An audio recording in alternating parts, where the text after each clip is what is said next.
Subscribe now and press the bell icon. Never miss an update. Hello everyone, how are you?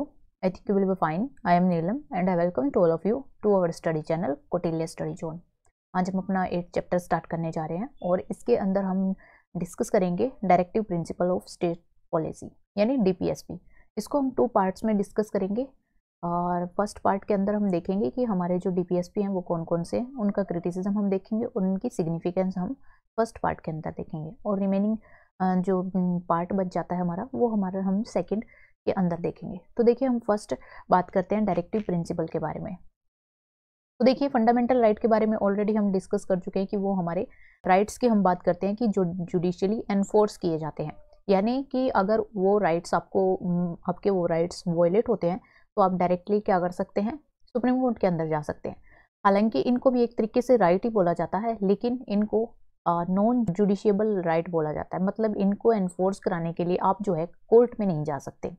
तो देखिए हम discuss करते हैं इनके बारे में कि आखिर ये डीपीएसपी हैं क्या।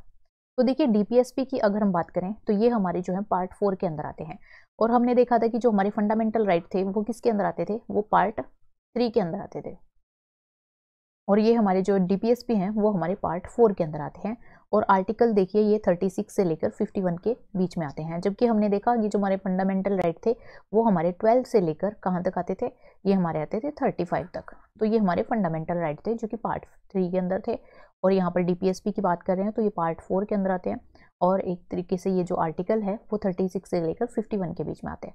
अब देखिए अगर हम बात करें कि ये जो है ये हमने ड्रोन कहाँ से किया है, मतलब ये आइडिया हमें कहाँ से आया कि हमारे कॉन्स्टिट्यूशन के अंदर हमें ऐसे डायरेक्टिव प्रिंसिपल्स जो हैं वो डालने चाहिए। तो देखिए इसका आइडिया है हमें आयरिश कॉन्स्टिट्यूशन, यानी जो आयरलैंड का जो कॉन्स्टिट्यूशन है वहाँ से इनको हमने ड्रॉ किया है ऑफ 1937 के अंदर जो आयरिश कॉन्स्टिट्यूशन बना था। और आयरिश कॉन्स्टिट्यूशन को ये आइडिया कहाँ से मिला, ये इन्होंने कॉपी किया है स्पेनिश कॉन्स्टिट्यूशन से, यानी जो स्पेन का कॉन्स्टिट्यूशन है वहाँ से इन्होंने कॉपी किया है और यहाँ से जो है फिर हमने इनको बोरो किया है। तो देखिए बी.आर. अम्बेडकर इनके बारे में कहते हैं कि जो डायरेक्टिव प्रिंसिपल है वो हमारे कॉन्स्टिट्यूशन की नोवल फीचर्स है। तो देखिए नोवल फीचर इनको बोला गया है इन प्रिंसिपल्स को। इसके साथ साथ उन्होंने कहा है कि अगर फंडामेंटल और राइट और जो हमारे डीपीएसपी हैं इनको अगर हम कंबाइनली बात करें, दोनों की इकट्ठा बात करें, तो ये हमारे पूरे के पूरे कॉन्स्टिट्यूशन की फिलोसफी बताते हैं और एक तरीके से पूरे कॉन्स्टिट्यूशन की सोल भी है। मतलब पूरे कॉन्स्टिट्यूशन में सबसे मेन यही है, इन्हीं के बेस पर जो है हमारा कॉन्स्टिट्यूशन पूरा का पूरा चलता है। तो देखिए एक तरीके से इसको जो है हमारे कॉन्स्टिट्यूशन की आत्मा भी कहा है और यहाँ पर इसको कॉन्स्टिट्यूशन की फिलोसफी भी उन्होंने माना है। अब देखिए ग्रैनविल ऑस्टिन के द्वारा क्या कहा गया है कि ये क्या है, ये चेतना है किसकी, हमारे कॉन्स्टिट्यूशन की, यानी कंसाइंस। ये हमारे जो कॉन्स्टिट्यूशन की क्या है, कंसाइंस यानी चेतना है। अब देखिए हम फीचर्स की बात करते हैं, यानी डीपीएसपी की फीचर क्या है, यानी इनका महत्व क्या, एक तरीके से इनकी जो कैरेक्टरिस्टिक्स है, इनका नेचर है वो क्या है। तो देखिए एक तरीके से अगर हम बात करें जो डीपीएसपी हैं, डीपीएसपी आइडल की तरह काम करते हैं। किन के लिए, स्टेट के लिए। यानी जब भी हमारा स्टेट या जब भी हमारी गवर्नमेंट कोई भी पॉलिसीज वगैरह बनाती है तो वो इन डीपीएसपीज को ध्यान में रखकर ही बनाती है। यानी हमारी गवर्नमेंट को हमारी कंट्री के लिए और हमारे लोगों के लिए क्या काम करना चाहिए, वो जो गवर्नमेंट है उसके लिए ये जो डीपीएसपी हैं वो एक आइडियल की तरह काम करते हैं। यानी इनको ध्यान में रखते हुए ही वो आगे अपनी जो भी पॉलिसीज़ वगैरह हैं और जो भी लॉ वगैरह बनाते हैं, कानून वगैरह पास करते हैं, एक्ट पास करते हैं, वो इनको ध्यान में ही रख के ही करते हैं। तो एक तरीके से देखिए ये कॉन्स्टिट्यूशन के अंदर दी गई इंस्ट्रक्शंस हैं, यानी रिकमेंडेशन है किसको, स्टेट को, जिनको ध्यान में रखते हुए लेजिस्लेचर, एग्जीक्यूटिव और जो एडमिनिस्ट्रेटिव मैटर्स जो हैं वो यहाँ पर सोल्व किए जाते हैं। तो यहाँ पर जो हमारा लेजिस्लेचर है, एग्जीक्यूटिव है और साथ साथ में जो एडमिनिस्ट्रेशन है, इन्हीं को ध्यान में रखते हुए ये जो हमारी कॉन्स्टिट्यूशनल इंस्ट्रक्शन दी हुई है इन्हीं के ध्यान में रखते हुए जो है वो काम करते हैं। अब देखिए जो आर्टिकल 36 है इसके अंदर जो है स्टेट की डेफिनेशन दी है और स्टेट की डेफिनेशन हम पार्ट 3 जो कि हमारा फंडामेंटल राइट था उसके अंदर भी देख चुके थे, जो कि आर्टिकल 12 के अंदर दी गई थी। तो वहाँ पर भी स्टेट की डेफिनेशन दी गई थी और यहाँ पर भी। तो यहाँ पर दोनों जगह जो है स्टेट की डेफिनेशन का सेम मीनिंग है। मतलब स्टेट के अंदर कौन कौन इंक्लूड किया जाता है, तो देखिए स्टेट के अंदर इंक्लूड होता है एक तो हमारा लेजिस्लेचर और उसके साथ साथ एग्जीक्यूटिव। लेजिस्लेचर कौन है हमारे, लेजिस्लेचर हमारी जैसे पार्लियामेंट जो कानून पास करते हैं हमारे एमपीज एमएलए वो सारे के सारे इसके अंदर आते हैं। तो लेजिस्लेटिव के अंदर आएगी हमारी पार्लियामेंट, और जो हमारी स्टेट लेजिस्लेचर है वो भी इसके अंदर आएगी। अब देखिए एग्जीक्यूटिव ऑर्गन कौन सी हैं, जितनी भी हमारी मिनिस्ट्रीज हैं वो हमारी एग्जीक्यूटिव ऑर्गन के अंदर आती हैं। एफएम है यानी फाइनेंस मिनिस्टर, होम मिनिस्टर है, फॉरेन अफेयर मिनिस्टर, तो ये सारे के सारे हमारे एग्जीक्यूटिव ऑर्गन के अंदर आते हैं of centre and state government दोनों के। उसके साथ साथ लोकल अथॉरिटीज़ जितनी भी हैं और अदर जो पब्लिक अथॉरिटीज़ हैं वो भी इसके अंदर जो है स्टेट के अंदर काउंट होती है। तो लोकल अथॉरिटी हमारी पंचायत वगैरह, म्यूनसिपैलिटीज़ वगैरह ये भी आ जाएंगी इसके अंदर, जितने भी ट्रस्ट वगैरह हैं वो भी इसके अंदर आ जाएंगे। तो ये सारी की सारी जो है वो हमारी किसके अंदर आती हैं, जो भी हमारा स्टेट की डेफिनेशन के अंदर आती है। अब देखिए सेकंड फीचर की अगर हम बात करें तो ये जो डायरेक्टिव प्रिंसिपल हैं एक तरीके से किससे रिजेंबल करते हैं, ये रिजेंबल करते हैं इंस्ट्रूमेंट ऑफ इंस्ट्रक्शन। अब ये इंस्ट्रूमेंट ऑफ इंस्ट्रक्शन क्या है, ये देखिए ये जो हमारा गवर्नमेंट ऑफ इंडिया एक्ट 1935 था, यानी जो अंग्रेजों के टाइम पर जो उनके द्वारा पास किया गया था, यानी ब्रिटिश गवर्नमेंट के द्वारा जो हमारे इंडियन लोगों के लिए जो कानून पास किया था 1935 के अंदर कानून बनाया था उन्होंने एक तरीके से, उसके अंदर जो है काफ़ी सारे मतलब एक इंस्ट्रक्शन दी गई थी, यानी एक जो है इंस्ट्रूमेंट था इंस्ट्रक्शन का, और ये किससे रिलेटेड थी, ये इंस्ट्रक्शन किसको दी जाती थी, ये वहाँ का जो गवर्नर जनरल बनता था उसको दी जाती थी, और जो दूसरे गवर्नर होते थे हमारी इंडिया के अंदर तो उनको ये इंस्ट्रक्शन दी जाती थी कि वो जो इंडिया के अंदर काम करेंगे तो इन इंस्ट्रक्शन को फॉलो करते हुए काम करेंगे। तो वो एक तरीके से इंस्ट्रक्शन जो है इनके लिए बनाई जाती थी कि जो गवर्नर जनरल है और दूसरे जो गवर्नर हैं जो कि हमारे इंडिया को गवर्न कर रहे हैं, हमारे इंडिया के जो लोग हैं उनको गवर्न कर रहे हैं उस टाइम पर, तो इन इंस्ट्रक्शन को ध्यान में रखते हुए ही वो काम करेंगे। तो एक तरीके से जो है इनको इंस्ट्रूमेंट ऑफ इंस्ट्रक्शन बोला जाता था। और अब जो है इनकी जगह पर क्या आ गए हैं, डीपीएसपी, तो ये उससे मिलते जुलते हैं। तो डीपीएसपी क्या करते हैं, वो भी तो हमारी गवर्नमेंट के लिए यही काम करते हैं कि जो हमारी गवर्नमेंट है वो हमारे लोगों को जब गवर्न करेगी, इंडियन जो है हमारे इंडियन पीपल हैं तो उनको जब गवर्न करेगी तो गवर्नमेंट जो है इन इंस्ट्रक्शन को यानी डीपीएसपी को, डायरेक्शंस को ध्यान में रखेगी और उसके अकॉर्डिंग काम करेगी। तो एक तरीके से इन्होंने कहा कि जो डीपीएसपी है वो another name given to the instrument of instruction, यानी इंस्ट्रूमेंट ऑफ इंस्ट्रक्शन को दूसरा दिया गया नाम है डीपीएसपी, और एक तरीके से इंस्ट्रक्शन की तरह काम करता है किसके लिए, जो लेजिस्लेचर है और एग्जीक्यूटिव है। ये हम देख चुके हैं कि ये इनके लिए जो है हमारी जो गवर्नमेंट है जो कानून वगैरह बनाती है लेजिस्लेचर, तो उसके लिए इंस्ट्रक्शन की तरह काम करते हैं क्या, कौन, डीपीएसपी। तो ये हमारी सेकंड फीचर थी डीपीएसपी की। उसके बाद बात करते हैं हम थर्ड फीचर के बारे में। तो देखिए डायरेक्टिव प्रिंसिपल की थर्ड फीचर कहती है कि इसके अंदर इकोनॉमिक, सोशल और पॉलिटिकल तीनों टाइप के जो प्रोग्राम है वो इंक्लूड किए जाते हैं, क्योंकि हमारा जो स्टेट है वो कैसा है, हमारी कंट्री जो है एक डेमोक्रेटिक कंट्री है, और हमने देखा जो फंडामेंटल राइट है वो हमारी कंट्री के अंदर पॉलिटिकल डेमोक्रेसी को ज़्यादा प्रेफरेंस देते हैं बजाय कि सोशल और इकोनॉमिक। लेकिन अगर हम डीपीएसपी की बात करें तो डीपीएसपी के अंदर जो है इकोनॉमिक और सोशल डेमोक्रेसी को ज़्यादा प्रेफरेंस दी गई है, और इसके अंदर कुछ प्रोविज़न जो है वो पॉलिटिकल से रिलेटेड भी किए गए हैं। तो इसलिए जो एक तरीके से ये हमारी कंट्री के अंदर पॉलिटिकल डेमोक्रेसी को भी बढ़ावा देती है। तो देखिए जो डायरेक्टिव प्रिंसिपल्स हैं इसके द्वारा काफ़ी सारे जो हमारे हाई आइडियल्स हैं, हाई आइडियल्स कौन से, जैसे जस्टिस, लिबर्टी, इक्वेलिटी, फ्रेटर्निटी, तो ये वर्ड जो हमने प्रियम्बल के अंदर यूज़ किए हैं एक तरीके से डीपीएसपी इनको अचीव करने में काफ़ी ज़्यादा हेल्पफुल होते हैं। तो देखिए प्रियम्बल के अंदर तो ओनली ये वर्ड यूज़ किए हुए हैं कि हमारी कंट्री के अंदर जो है हमारा जो कॉन्स्टिट्यूशन है सबके लिए जस्टिस, लिबर्टी, इक्वेलिटी और फ्रेटर्निटी को बढ़ावा देगा। तो उनको एनफोर्स किससे कराया जाता है, वो डीपीएसपी के थ्रू एनफोर्स होते हैं। यानी अगर डीपीएसपी ना हो तो वो सिर्फ वर्ड्स ही रहेंगे, और उनको अगर हमने जो है प्रैक्टिकल फॉर्म में अगर लेकर आना है तो उसके लिए डीपीएसपी ही वहाँ पर काम करते हैं। अब देखिए एक तरीके से जो डीपीएसपी है वो हमारे स्टेट को यानी हमारी कंट्री को एक वेलफेयर स्टेट के रूप में कन्वर्ट कर देते हैं, ना कि एक पुलिस स्टेट के, क्योंकि ये डीपीएसपी जो हैं जो पॉलिसीज़ वगैरह बनाई जाती हैं वो लोगों की भलाई के लिए बनाई जाती हैं, और जो है सोशल और इकोनॉमिक एंड सोशल डेमोक्रेसी को ये कंट्री के अंदर बढ़ावा देते हैं, और जिसकी वजह से हमारी कंट्री जो है एक वेलफेयर स्टेट के रूप में उभर कर आती है, ना कि पुलिस स्टेट। पुलिस स्टेट तो ये होता है कि आप जो है अपने लोगों को डरा धमका कर वहाँ पर रखते हैं, लेकिन हमारी कंट्री के अंदर ऐसा नहीं है, डरा धमका कर यहाँ पर नहीं किया जाता, बल्कि एक जो है लोगों की भलाई के लिए काम करते हुए काफ़ी सारी पॉलिसीज़ जो है यहाँ पर लाई जाती हैं। तो इस वजह से हमारी कंट्री के अंदर जो है इकोनॉमिक एंड सोशल डेमोक्रेसी जो है वो एस्टेब्लिश हो जाती है, और वो किसकी वजह से होती है, वो डीपीएसपी के थ्रू होती है। तो आप देख सकते हैं कि डीपीएसपी की कितनी अच्छी फीचर्स हैं और ये जो है हमारे लिए कितनी ज़्यादा सिग्निफिकेंस रखता है। अब हम बात करते हैं फोर्थ फीचर के बारे में। तो देखिए जो हमारे डीपीएसपी हैं वो नॉन जस्टिशिएबल है। नॉन जस्टिशिएबल इन नेचर मतलब इनको जो है आप कोर्ट के अंदर नहीं जा सकते। अगर इनका वायलेशन होता है तो आप कोर्ट के अंदर नहीं जा सकते। अगर गवर्नमेंट जो है आपको ये जो आपके डीपीएसपी हैं वो अगर आपको वो पूरा करने में अगर नाकाम या रहती है तो उसके अगेंस्ट आप जो है कोर्ट में नहीं जा सकते। जैसे कि आप फंडामेंटल राइट के केस में जा सकते हैं। अगर आपके फंडामेंटल राइट का वायलेशन हो रहा है तो आप डायरेक्ट कोर्ट में जा सकते हैं, लेकिन यहाँ पर डीपीएसपी के लिए आप नहीं जा सकते। और गवर्नमेंट को आप कंपेल नहीं कर सकते कि आप जो है कि गवर्नमेंट उनको इम्प्लीमेंट करे। अगर गवर्नमेंट के पास रिसोर्सेज नहीं है तो गवर्नमेंट जो है इसको इम्प्लीमेंट करने के लिए भी यहाँ पर रिस्पॉन्सिबल नहीं है, तो आप जो है उसको कंपेल भी नहीं कर सकते। अगर गवर्नमेंट ऐसा काम नहीं भी करती है तो उसके खिलाफ जो आप कोर्ट में नहीं जा सकते। तो यहाँ पर ये बात की गई है इसकी फोर्थ फीचर के बारे में। तो देखिए आर्टिकल जो 37 है वो स्वयं कहता है कि जो डीपीएसपी हैं वो गवर्नेंस के लिए फंडामेंटल प्रिंसिपल की तरह काम करते हैं। यानी हमारी गवर्नमेंट के लिए एक तरीके से फंडामेंटल प्रिंसिपल की तरह काम करते हैं और एक तरीके से ये ड्यूटी भी है गवर्नमेंट की कि इनको इम्प्लीमेंट करे। गवर्नमेंट की ड्यूटी के रूप में रखी गई है। अब गवर्नमेंट उस ड्यूटी को पूरा करती है नहीं करती है ये गवर्नमेंट के ऊपर डिपेंड करता है।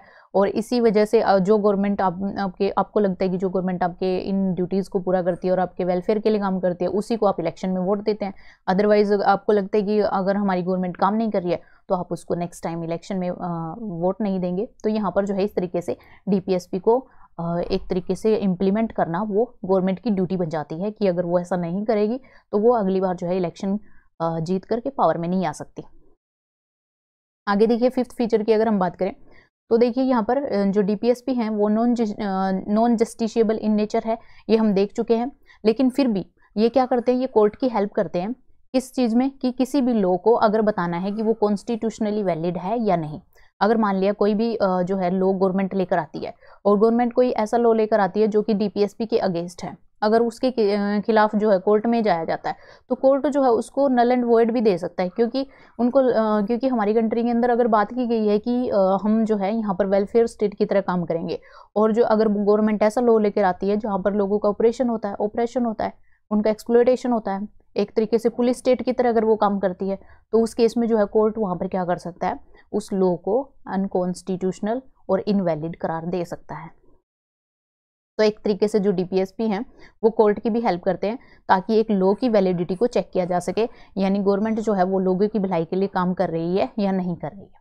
तो देखिए यहाँ पर सुप्रीम कोर्ट जो है कई बार इस तरीके के जो है डिसीजन लेती है जहाँ पर जो है किसी भी डीपीएसपी को इफेक्टिव में लाने के लिए, मतलब किसी भी डीपीएसपी को इम्प्लीमेंट करने के लिए कई बार जो है आर्टिकल 14 और 19 का क्या हो जाता है, वायलेशन हो जाता है। तो उस केस में जो है यहाँ पर अनकॉन्स्टिट्यूशनल नहीं दिया जा सकता उसको, क्योंकि यहाँ पर जो है कुछ एक कंडीशन जो हम देख चुके हैं जब हमने फंडामेंटल राइट किए थे कि कुछ एक डीपीएसपी हैं जिनको इम्प्लीमेंट करने के लिए हमारे आर्टिकल 14 और आर्टिकल 19 का वायलेशन हो भी जाए तो भी वहाँ पर जो है उसको अनकॉन्स्टिट्यूशनल नहीं माना जाता। इसके लिए आप जो है फंडामेंटल राइट वाला जो चैप्टर है उसको अच्छे से देख सकते हैं। लेकिन अगर आपके बाकी किसी भी अगर राइट का यहाँ पर वायलेशन होता है तो वहाँ पर जो है यहाँ पर सुप्रीम कोर्ट जो है अपनी यहाँ पर क्या दे सकता है, अपनी जजमेंट दे सकता है और वो जो है उस लॉ को अनकॉन्स्टिट्यूशनल करार दे सकता है। आगे हम बात करते हैं क्लासिफिकेशन ऑफ डायरेक्टिव प्रिंसिपल्स के बारे में। तो देखिए डीपीएसपी का क्लासिफिकेशन कैसे किया गया है, यानी उनको किस तरीके से डिवाइड किया गया। अगर हम बात करें कि जो डीपीएसपी हैं वो हमारे कॉन्स्टिट्यूशन में कहीं पे भी उनको किसी भी पार्ट में क्लासिफाई नहीं किया गया है। डीपीएसपी को ऐसे ही जो है आर्टिकल 36 से लेकर आर्टिकल 51 तक ऐसे ही लगातार दिया हुआ है कंटिन्यूअस रूप में, उनको किसी भी पार्ट में डिस्क्राइब नहीं किया गया है। लेकिन हम जो है इसको क्या कर सकते हैं, इनके कंटेंट के बेस पर, उनकी डायरेक्शन के बेस पर कि वो किस तरीके की फिलोसफी वगैरह दर्शाते हैं, तो इस हिसाब से हम क्या कर सकते हैं, इसको 3 पार्ट्स में डिवाइड कर सकते हैं। तो 3 में कौन कौन से पार्ट हैं, एक तो सोशलिस्ट प्रिंसिपल्स आ जाएंगे, एक गांधीयन प्रिंसिपल और एक लिबरल इंटेलेक्चुअल प्रिंसिपल्स। तो देखिए ये चीज़ ध्यान रखिए, कई बार जो है ये पूछा जा सकता है कि क्या कॉन्स्टिट्यूशन के अंदर डीपीएसपी को क्लासिफाई किया गया है, तो ऐसा नहीं है, कॉन्स्टिट्यूशन के अंदर क्लासिफाई नहीं किया गया है। तो ये स्टेटमेंट जो है यहाँ पर रॉन्ग हो जाएगी अगर इस तरह की स्टेटमेंट जो है दी जाती है। तो ये सिर्फ हमने अपनी जो है अपने जो है इसको ईजिली अंडरस्टैंड करने के लिए ये हमने जो है क्लासिफिकेशन जो किया है वो खुद से किया है, ये कॉन्स्टिट्यूशन के अंदर मेंशन नहीं है। अब देखिए सबसे पहले हम बात करते हैं सोशलिस्ट प्रिंसिपल। अब देखिए इनको सोशलिस्ट प्रिंसिपल के रूप में क्यों क्लासिफाई किया है, क्योंकि इनकी जो आइडियोलॉजी है वो दिखाती है एक तरीके से सोशलिज्म को बढ़ावा देती है, यानी सोशलिज्म को बढ़ावा देने वाली है, जिसके अंदर सभी लोगों के ऊपर फोकस किया जाता है कि सभी लोगों को इक्वल राइट्स मिलने चाहिए और उनको उनके पास जो है इक्वल डिस्ट्रीब्यूशन होना चाहिए चीज़ों का। तो सोशलिज्म वही तो बढ़ावा देता है कि इसके अंदर जो है सारे के सारे जो रिसोर्सेज हैं वो हमारी गवर्नमेंट के हाथ में हो और गवर्नमेंट जो है वो क्या करे, वो लोगों को जो है इक्वली उन सबको डिस्ट्रीब्यूट करे। तो एक तरीके से वो सोशलिज्म के जो प्रिंसिपल हैं, आइडियोलॉजी है जो सोशलिज्म की, उसको बढ़ावा देते हैं, इसलिए इनको सोशलिस्टिक प्रिंसिपल्स बोला जाता है। अब देखिए इनका जो मेन एम होता है वो क्या है, सोशल और इकोनॉमिक जस्टिस को बढ़ावा देना और एक तरीके से हमारी कंट्री को वेलफेयर स्टेट के रूप में एस्टेब्लिश करना। तो ये है हमारे सोशलिस्टिक प्रिंसिपल का मेन मोटिव। तो देखिए ये कौन कौन से प्रिंसिपल्स हैं इनको भी देख लेते हैं हम। तो देखिए सबसे पहले बात करें आर्टिकल 38 के अंदर। आर्टिकल 38 के अंदर बात की गई है कि लोगों के वेलफेयर को प्रमोट करना, लोगों की भलाई को बढ़ावा देना, सोशल ऑर्डर को एस्टेब्लिश करना और मिनिमाइज करना इनइक्वालिटी को मिनिमाइज करना, मतलब जो रिच और पुअर का जो भेद है उसको कम करना। तो इस तरीके से आप देख सकते हैं कि यहाँ पर सोशलिज्म लाने की बात की गई है। तो ये किससे रिलेटेड है ये आर्टिकल, ये सोशलिस्टिक प्रिंसिपल से रिलेटेड है। तो इस तरीके से आप जो है इसको इस कैटेगरी के अंदर रख सकते हैं। उसके बाद आता है आर्टिकल 39। आर्टिकल 39 के अंदर काफ़ी सारे प्रिंसिपल्स यहाँ पर दिए गए हैं। तो देखिए सबसे पहले सभी जो सिटीजन्स हैं उनको राइट है किस चीज़ का, लाइवलीहुड का, यानी चाहे पुअर है या रिच है सबको क्या है, लाइवलीहुड का राइट है। तो एक तरीके से यहाँ पर भी सोशलिज्म की बात हो रही है। इक्विटेबल डिस्ट्रीब्यूशन ऑफ रिसोर्सेज का इक्विटेबल डिस्ट्रीब्यूशन होना चाहिए, यानी रिसोर्सेज जो है वो सबको मिलने चाहिए। उसके बाद है कि कंसंट्रेशन ऑफ वेल्थ, उसको रोकना है, प्रिवेंट करना है, यानी कुछ ही लोगों के हाथ में जो पूरा का पूरा पैसा चला जाता है उसको क्या करना है, रोकना है। Equal pay for the equal work for man and women, कई बार वीमेन को जो है वो कम पे किया जाता है बजाय कि एक मैन, तो यहाँ पर इक्वलिटी की बात हो रही है। तो देखिए एक तरीके से यहाँ पर जो है सभी को सभी जगह सोशलिज्म को बढ़ावा देने की बात ही की गई है। अब उसके बाद है prevention of the health and strength of workers and children और फोर्सेबल अब्यूज, अगर उनसे जो है फोर्स के साथ कोई भी काम कराया जाता है वो भी यहाँ पर जो है उनको रोकने की यहाँ पर बात की गई है और उनके हेल्थ और उनकी स्ट्रेंथ को बढ़ावा देने की बात की गई है। इसके साथ साथ देखिए हेल्दी डेवलपमेंट की अपॉर्चुनिटीज़ देनी है किसको, चिल्ड्रंस को। तो यहाँ पर देखिए सबको यहाँ पर क्या मिलनी चाहिए, हेल्दी डेवलपमेंट करने की अपॉर्चुनिटी मिलनी चाहिए, चाहे वो किसी भी फैमिली से बिलोंग करता है बच्चा, किसी भी स्टेटस से बिलोंग करता है। तो इस एक तरीके से यहाँ पर जो है सारे के सारे जो प्रिंसिपल्स हैं वो सोशलिज्म को बढ़ावा करने की बात कर रहे हैं, तो इसलिए इनको जो है सोशलिस्टिक प्रिंसिपल्स बोला जाता है। तो ये आर्टिकल 39 के अंदर आते हैं सारे के सारे। उसके बाद देखिए बात करते हैं आर्टिकल 39A। आर्टिकल 39A भी बात करता है इक्वल जस्टिस को प्रमोट करना और फ्री लीगल एड देना किसको, पुअर पीपल को, यानी लोगों को क्या करना है, फ्री लीगल एड जो है प्रोवाइड करनी है, क्योंकि ये महंगी महंगी जो वकीलों की फीस है वो अफोर्ड नहीं कर पाते, जिसकी वजह से इनको जस्टिस नहीं मिल पाता। इसलिए इक्विटेबल जस्टिस, सबको इक्वल जस्टिस प्रोवाइड करने के लिए यहाँ पर जो है उनको फ्री जो है एड भी दी जाती है, वकीली सहायता भी उनको दी जाती है। इसके साथ साथ देखिए राइट टू वर्क, इसको राइट टू वर्क देना है जो अनएम्प्लॉयड पर्सन है, ओल्ड एज जो पर्सन है, और इसके साथ साथ सिकनेस, बीमार हैं और डिसेबल्ड हैं, तो इनको राइट टू वर्क, एजुकेशन और पब्लिक असिस्टेंस, यानी इनको जो है गवर्नमेंट की तरफ से ये सारी सहायताएं देनी है, क्योंकि वो एम्प्लॉयड है, इसके अनएम्प्लॉयड है, और इसके साथ साथ जो है ओल्ड एज भी का भी जो पर्सन है और उसको कोई सिकनेस है या वो डिसेबल है। तो ये आर्टिकल 41 के अंदर आता है। यानी हमें क्या करना है, सोसाइटी के जितने भी लोग हैं, चाहे वो मार्जिनलाइज सेक्शन है या कोई भी अनएम्प्लॉयड पर्सन है या ओल्ड एज का पर्सन है या डिसेबल है, उन सबको क्या करना है, साथ लेकर चलना है। तो यहाँ पर भी सोशलिज्म की बात हो रही है। उसके बाद देखिए just and human condition for work and maternity leave. अब देखिए कि जो लोग काम करते हैं, जो वर्कर हैं, वो ऐसे एनवायरनमेंट में कई बार काम करते हैं कि उनका एनवायरनमेंट जो है बहुत ज़्यादा उनके लिए क्या होता है, रिस्की होता है। तो उनके लिए बात की गई है कि कम से कम ऐसा एनवायरनमेंट उनके लिए प्रोवाइड किया जाए जो उनको क्या करे, एक तरीके से सिक्योरिटी प्रोवाइड करे। जैसे कि जो महिलाओं को मैटरनिटी लीव भी रिलीव दिया जाता है, उनको मैटरनिटी लीव प्रोवाइड की जाती है। तो देखिए इस तरीके से गवर्नमेंट जो है काफ़ी सारे लॉ लेकर आती है जिसके अंदर जो है उनकी मैटरनिटी जो लीव है उनको आगे बढ़ाया जाता है और उनको पेड लीव दी जाती है। तो ये आर्टिकल 42 के अंदर आता है और आप देख सकते हैं ये DPS भी है, और इस तरीके से गवर्नमेंट जो है कई तरह के लॉ जो है यहाँ पर पास करती है इन चीज़ों को बढ़ावा देने के लिए। उसके बाद आता है आर्टिकल 43। तो देखिए आर्टिकल 43 के अंदर बात की गई है लिविंग वेज, यानी जो है सबको एक तरीके से लिविंग वेज प्रोवाइड करने की बात की है, ताकि सबका जो स्टैंडर्ड ऑफ लिविंग है वो क्या रहे, अच्छा बना रहे। किनका, वर्कर्स का, जितने भी वर्कर हैं उनके लिए क्या करना है, लिविंग वेज की व्यवस्था करनी है, ताकि सभी लोग जो है अपना स्टैंडर्ड हाई कर सकें और इसके साथ साथ जो है अपनी जो है आजीविका वो कमा सकें। उसके बाद है आर्टिकल 43A। आर्टिकल 43 के ए के अंदर आता है कि वर्कर का जो इंडस्ट्रीज की मैनेजमेंट के अंदर पार्टिसिपेशन को बढ़ावा देना है, यानी वर्कर का पार्टिसिपेशन भी होना चाहिए उनकी मैनेजमेंट में, क्योंकि ज़्यादातर जो वर्कर हैं वो इंडस्ट्रीज की वजह से क्या होते हैं, इफेक्ट होते हैं, क्योंकि उनके अंदर काम करते हैं, उनके एनवायरनमेंट से इफेक्ट होते हैं। वो जो भी रूल एंड रेगुलेशन इंडस्ट्री की मैनेजमेंट के अंदर बनते हैं तो वो सारे के सारे जो हम वो वर्कर्स के ऊपर लागू होते हैं, उनके ऊपर उनका इफेक्ट पड़ता है। तो इसलिए जो है वर्कर्स का पार्टिसिपेशन भी यहाँ पर सुनिश्चित कराने की बात की है कि उनका पार्टिसिपेशन भी मैनेजमेंट के अंदर होना चाहिए, ताकि वो अपनी बात वहाँ पर रख सकें। इसके साथ साथ level of nutrition and standard of living बढ़ाना है लोगों का, यानी उनको न्यूट्रिशन मिले और उनका स्टैंडर्ड ऑफ लिविंग जो है वो भी इम्प्रूव हो और उनको जो है पब्लिक हेल्थ भी उनका इम्प्रूव हो। तो इस तरीके से जो है पब्लिक हॉस्पिटल वगैरह एस्टेब्लिश किए जाते हैं। तो ये भी आप देखते हैं, ये आर्टिकल 47 के अंदर आता है। तो ये हमारे सोशलिज्म से रिलेटेड थे जितने भी प्रिंसिपल्स थे। अब हम बात करते हैं गांधीयन प्रिंसिपल्स के बारे में। अब देखिए गांधीयन प्रिंसिपल्स जो हैं वो गांधीयन आइडियोलॉजी को बढ़ावा देते हैं, यानी गांधी जी क्या सोचते थे, उनकी आइडियोलॉजी क्या थी, उनको बढ़ावा देने वाले जो प्रिंसिपल हैं वो हमारे किसके अंदर आते हैं, वो गांधीयन प्रिंसिपल के अंदर आते हैं। अब देखिए गांधी जी का सबसे पहला मोटिव क्या था कि गांधी चाहते थे कि रिपब्लिक टाइप की गवर्नमेंट हो। रिपब्लिक मतलब यहाँ पर सेल्फ गवर्नमेंट हो। सेल्फ गवर्नमेंट कहाँ पर, यानी जो लोग हैं वो खुद अपने आप को गवर्न करें। तो इसी वजह से जो है विलेज पंचायत को ऑर्गेनाइज करने की बात की गई है। तो आपको देखते ही आप विलेजेस के अंदर जो हम पंचायत काम करती हैं, वहाँ से रिलेटेड जितने भी सारे डिसीजन होते हैं विलेज से रिलेटेड, वो सारे कौन लेते हैं, वो पंचायतें लेती हैं। तो एक तरीके से वहाँ पर सेल्फ गवर्नमेंट को बढ़ावा देने की बात की है। तो ये आर्टिकल 40 के अंदर आता है और ये गांधीयन प्रिंसिपल है। उसके बाद देखिए गांधी जी बढ़ावा देते थे कि अपने हाथों से काम करना और छोटी छोटी इंडस्ट्रीज का लगाना, यानी जो रूरल एरिया है वहाँ पर ज़्यादा डेवलपमेंट नहीं होती और बड़ी बड़ी इंडस्ट्रीज जो है वहाँ पर नहीं लगती, इसलिए वहाँ पर जो है क्या करना है, रूरल एरिया के अंदर कॉटेज इंडस्ट्री को बढ़ावा देना है, ताकि लोग अपने लिए खुद ही अपने जीने का जो साधन है या जो लिविंग है वो कमा सके। तो ये आर्टिकल 43 के अंदर आता है।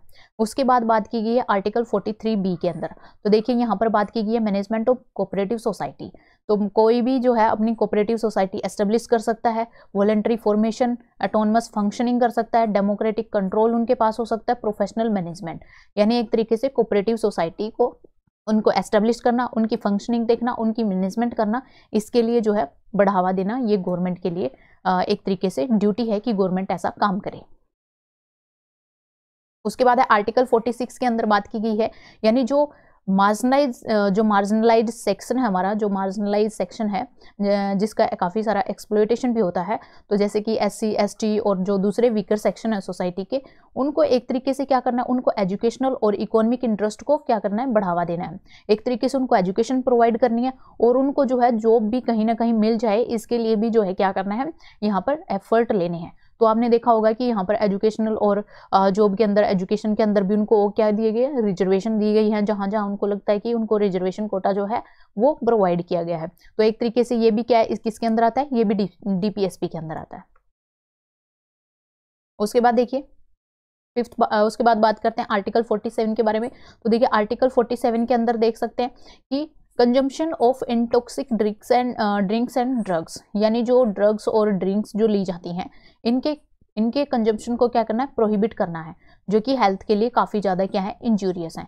यानी जो हेल्थ है वो सबसे ज़्यादा इंपॉर्टेंट है, तभी जो है आप अच्छे से प्रोडक्टिव तरीके से काम कर पाएंगे, इसलिए इनके जो है प्रयोग को कम करना है। तो गांधी जी भी जो है इस पर फोकस देते थे। इसके साथ साथ जो है वो फोकस देते थे स्लॉटर ऑफ काउज, इनको क्या करना है, प्रोहिबिट करना है, काल्स एंड अदर मिल्क, और क्या करना है, इम्प्रूव करना है ब्रीड्स को, यानी जो हम कैटल्स की और काउज की, जो काल्स की क्या करते हैं, स्लॉटरिंग करते हैं, उनको मारते हैं, तो उसको भी क्या करना है, प्रोहिबिट करना है। ये भी हमारा DPSP के अंदर आता है और उनकी ब्रीड को क्या करना है, इम्प्रूव करना है। तो ये आर्टिकल 48 के अंदर आता है। तो ये गांधी जी भी जो है इस पर क्या करते थे, फोकस करते थे। तो ये सारे के सारे हमारे क्या हैं, गांधीयन प्रिंसिपल है। उसके बाद बात करते हैं हम लिबरल इंटेलेक्चुअल प्रिंसिपल्स के बारे में। तो एक तरीके से ये लिबरलिज्म की आइडियोलॉजी को प्रमोट करते हैं, यानी लोगों की लिबर्टी को प्रमोट करते हैं। अब देखिए इसके अंदर हम सबसे पहले बात करते हैं यूनिफॉर्म सिविल कोड की, जो कि आर्टिकल 44 के अंदर आता है। यूनिफॉर्म सिविल कोड मतलब सबके लिए एक जैसा ही कानून बनाना, सबके लिए एक जैसे ही लॉ बनाना, तो ये आता है यूनिफॉर्म सिविल कोड के अंदर। तो यहाँ पे बात की गई है कि यूनिफॉर्म सिविल कोड जो है वो गवर्नमेंट के द्वारा यहाँ पर एस्टेब्लिश किया जाए, ये आर्टिकल 44 के अंदर आता है। आर्टिकल 45 के अंदर बात की गई है अर्ली चाइल्डहुड केयर के बारे में, यानी जब तक कि बच्चा 6 ईयर की जो एज है उसको अटेन नहीं कर लेता तब तक जो है उसको क्या करना है, आपने उसको केयर देनी है और उसको एजुकेशन प्रोवाइड करनी है। तो ये आर्टिकल 45 के अंदर आता है। उसके बाद देखिए आर्टिकल 48 के अंदर, आर्टिकल 48 के अंदर बात की गई है कि एग्रीकल्चर को बढ़ावा देना है। इसके साथ साथ जो एनिमल हस्बेंड्री है, मतलब पशुओं का पालन करना है, वो भी किसके बेस पर, मॉडर्न एंड साइंटिफिक जो लाइंस है उनके बेस पर। यानी आपने जो है नई नई टेक्नोलॉजी जो है उनकी खोज करनी है, उनको यूज करना है एग्रीकल्चर के अंदर, और एनिमल्स हस्बेंड्री के लिए भी उसको क्या करना है, यूज करना है। उसके बाद देखिए आर्टिकल 48A के अंदर, तो इसके अंदर बात की गई है आपने एनवायरनमेंट को इम्प्रूव करना है, फॉरेस्ट को सेफ गार्ड करना है, वाइल्ड लाइफ को भी आपने क्या करना है, सेफ गार्ड करना है और उनको प्रोटेक्ट करना है। तो ये सारे के सारे किसमें, लिबरल एंड इंटेलेक्चुअल प्रिंसिपल के अंदर। आगे देखिए बात की गई है कि जितने भी हमारे मोन्यूमेंट हैं, प्लेसेस हैं और दूसरे आर्टिस्टिक और हिस्टोरिक इंटरेस्ट के जितने भी ऑब्जेक्ट हैं उन सबको क्या करना है, हमने प्रोटेक्ट करना है। ये आता है आर्टिकल 49 के अंदर। आर्टिकल 50 के अंदर आता है कि जुडिशरी और एग्जीक्यूटिव इनको क्या करना, आपस में सेपरेट करना है। यानी जुडिशरी का काम जो है वो एग्जीक्यूटिव से अफेक्ट नहीं होना चाहिए, यानी जुडिशरी अपना जो उसके काम है वो अपना काम करेगी और एग्जीक्यूटिव है वो अपना काम करे। तो एक तरीके से उनके अंदर जो है पावर ऑफ सेपरेशन यहाँ पर होना चाहिए।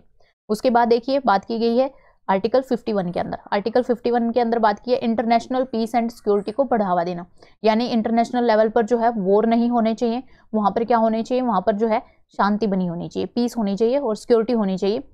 इस बारे में जो है आर्टिकल 51 के अंदर का है। तो ये सारे के सारे हमारे कौन से हैं, लिबरल एंड इंटेलेक्चुअल प्रिंसिपल्स। तो यहाँ पर हमारा जो डिवीजन था वो यहाँ पर कंप्लीट होता है। उसके बाद हम देखते हैं कि इनके अंदर कौन कौन से थे जो आर्टिकल नए ऐड हुए हैं, कौन से हैं जो न्यू डीपीएसपी प्रिंसिपल्स जो है वो ऐड किए गए हैं। अब देखिए ये सारे के सारे जो अभी हमने डिस्कस किए हैं 36 से लेकर जो हमने 51 तक जितने भी हमारे जो भी डीपीएसपी हैं वो हमने जो कवर किए हैं, तो इनको जो है आप अच्छे से याद कर लीजिए कि ये कौन कौन सी कैटेगरी के अंदर इनको इंक्लूड किया जाता है। कि भी क्वेश्चन में पूछा जा सकता है कि सोशलिज्म के अंदर कौन सा आर्टिकल है, तो 3 सोशलिस्टिक जो प्रिंसिपल हैं उनके अंदर कौन कौन से आर्टिकल या कौन कौन से राइट्स जो हैं जो प्रिंसिपल हैं वो कवर होते हैं। तो 3 आपको कोई भी दे दिए जाएंगे, एक आपको गांधीयन या लिबरल जो प्रिंसिपल है वो दे दिया जाएगा। तो इस तरीके से जो आपको जो है ये जो है पूछा जा सकता है। तो इनको आप अच्छे से याद कर लीजिए कि कौन से आर्टिकल के अंदर कौन से प्रिंसिपल आते हैं और कौन से प्रिंसिपल किस किस कैटेगरी के अंदर रखे गए हैं। और इसके साथ साथ ये भी आपने याद रखना है कि कौन से जो हैं प्रिंसिपल हैं जो न्यूली ऐड किए गए हैं और कौन सी अमेंडमेंट के द्वारा उनको ऐड किया गया है। तो सबसे पहले हम बात करते हैं कि जो 42nd कॉन्स्टिट्यूशनल अमेंडमेंट एक्ट 1976 है उसके द्वारा जो है 4 नए डायरेक्टिव्स जो है वो ऐड किए गए थे। तो देखिए ये सारे के सारे जो हमारी ओरिजिनल जो प्रिंसिपल थे उनके अंदर नहीं थे, इनको 42nd के द्वारा ऐड किया गया था। सबसे पहले बात करें आर्टिकल 39 के अंदर, यहाँ पर ऐड किया गया था एक प्रोविजन कि हमने क्या करना है, जो बच्चे हैं उनकी डेवलपमेंट के लिए अपॉर्चुनिटी अवेलेबल करानी है, यानी बच्चों की हेल्दी डेवलपमेंट हो सके इसके लिए सभी बच्चों के लिए हमने क्या करना है, अपॉर्चुनिटीज यहाँ पर प्रोवाइड करनी है। उसके बाद देखिए आर्टिकल 39A, इसके अंदर बात की गई थी कि लोगों को जो पुअर पीपल हैं उनको हमने जस्टिस इंश्योर करना है कि उनको जो है क्या मिले, इक्वल जस्टिस मिले और इसके साथ साथ उनको जो है फ्री लीगल एड दी जाए। जस्टिस तभी मिलेगी जब उनको वकीली सहायता दी जाएगी, इसलिए जो है जस्टिस के लिए उनको क्या दिया जाएगा, फ्री लीगल एड भी उनको दी जाएगी। उसके बाद देखिए आर्टिकल 43A, तो आर्टिकल 43A के अंदर कौन कौन से, participation of the worker, worker का किसके अंदर पार्टिसिपेशन है, मैनेजमेंट के अंदर, इंडस्ट्री की जो मैनेजमेंट करनी है उसके अंदर वर्कर का पार्टिसिपेशन होना चाहिए। उसके बाद देखिए आर्टिकल 48A, आर्टिकल 48A के अंदर हमने देखा था हमने अपने एनवायरनमेंट को इम्प्रूव करना है, सेफ गार्ड करना है फॉरेस्ट और वाइल्ड लाइफ को और उनको प्रोटेक्ट करना है। उसके बाद देखिए हमने देखा 42nd के अंदर जो ऐड किए गए थे। अब हम बात करते हैं 44 के द्वारा, 44 के द्वारा कौन सा प्रोविजन ऐड किया, तो देखिए 44 के द्वारा जो आर्टिकल 38 ऐड किया, जिसके अंदर देखिए क्या चीज़ ऐड की गई है कि हमने क्या करना है, इनइक्वालिटी को कम करना है, यानी इनकम के अंदर उनका स्टेटस और फैसिलिटीज़ जो अपॉर्चुनिटीज़ दी जाती हैं तो उनकी इनइक्वालिटी को ख़त्म करना है, यानी पुअर और रिच की इनइक्वालिटी, उनके बीच में जो इनकम है, स्टेटस और उनकी फैसिलिटीज़ वगैरह जो दी जाती हैं वो जो इनइक्वालिटी होती है उसको यहाँ पर फिनिश करना है। उसके बाद आता है 86th अमेंडमेंट एक्ट, जो कि 2002 में आया था। तो यहाँ पर देखिए जो आर्टिकल 45 है, आर्टिकल 45 के अंदर पहले जो है प्रोविजन था कि 6 से लेकर 14 ईयर के जो बच्चे हैं उनको एजुकेशन प्रोवाइड करनी है। अब इसको तो क्या कर दिया, इसको तो फंडामेंटल राइट बना दिया गया था। जब इसको फंडामेंटल राइट बना दिया गया तो इसको क्या कर दिया गया, फंडामेंटल राइट भी और एक तरीके से इसको जो है फंडामेंटल ड्यूटीज के अंदर भी रख दिया गया था। तो देखिए फिर उसके बाद जो है यहाँ पर क्या कर दिया गया, आर्टिकल 45 का जो सब्जेक्ट मैटर है उसको चेंज कर दिया गया और उसकी जगह क्या कर दिया गया कि जो बच्चे 6 ईयर तक की एज, अप टू 6 ईयर तक के जो बच्चे हैं उनको क्या करना है, आपने अर्ली चाइल्डहुड केयर जो है वो अवेलेबल करानी है और उसके साथ साथ जो है एजुकेशन भी उनको प्रोवाइड करानी है। तो यहाँ पर आप देख सकते हैं कि जो ये आर्टिकल था यहाँ पर 21A आर्टिकल ऐड कर दिया गया था और उसको फंडामेंटल राइट बना दिया गया था और उसके बाद जो है इसका जो डायरेक्टिव प्रिंसिपल है उसको अमेंड करके इसकी जो स्टेटमेंट है उसको चेंज कर दिया गया था आर्टिकल 45 के अंदर।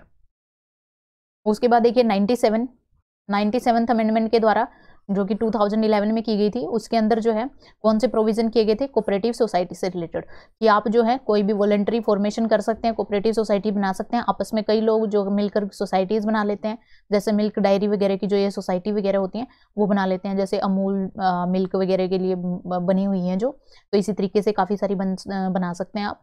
तो ऑटोनमस फंक्शनिंग कर सकते हैं, इसके ऊपर किसी का भी कोई कंट्रोल नहीं है, आप अपने तरीके से जो है इनकी मैनेजमेंट कर सकते हैं, इनका कंट्रोल कर सकते हैं। ये सारे के सारे राइट जो है आपको इसके अंदर मिले हुए हैं और ये जो है आर्टिकल 43B के अंदर यहाँ पर एस्टेब्लिश किया गया था।